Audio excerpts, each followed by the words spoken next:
گلگت بلتستان کے نومنتخب وزیر اعلیٰ امجد حسین آج اپنے عہدے کا حلف برداری کی تقریب چنار باغ میں ہوگی۔ پاکستان پیپلز پارٹی کے چیئرمین بلاول بھٹو زرداری حلف برداری کی تقریب میں شرکت کے لیے گلگت پہنچ گئے۔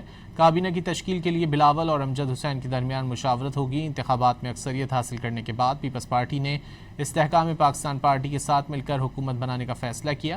پیپلز پارٹی کے رکن assembly Imran Nadeem speaker Gilgit Baltistan assembly منتخب ہوئے تھے اور پیپلز پارٹی کے صوبائی صدر بلا مقابلہ وزیر اعلیٰ گلگت بلتستان منتخب ہوئے تھے۔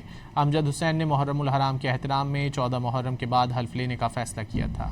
گلگت بلتستان کے نومنتخب وزیر اعلیٰ امجد حسین آج اپنے عہدے کا حلف برداری کی تقریب چنار باغ میں ہوگی۔ پاکستان پیپلز پارٹی کے چیئرمین بلاول بھٹو زرداری حلف برداری کی تقریب میں شرکت کے لیے گلگت پہنچ گئے۔ کابینہ کی تشکیل کے لیے بلاول اور امجد حسین کے درمیان مشاورت ہوگی۔ انتخابات میں اکثریت حاصل کرنے کے بعد پیپلز پارٹی نے استحکام پاکستان پارٹی کے ساتھ مل کر حکومت بنانے کا فیصلہ کیا۔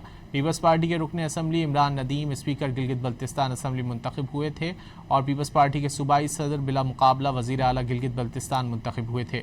امجد حسین نے محرم الحرام کے احترام میں 14 محرم کے بعد حلف لینے کا فیصلہ کیا تھا۔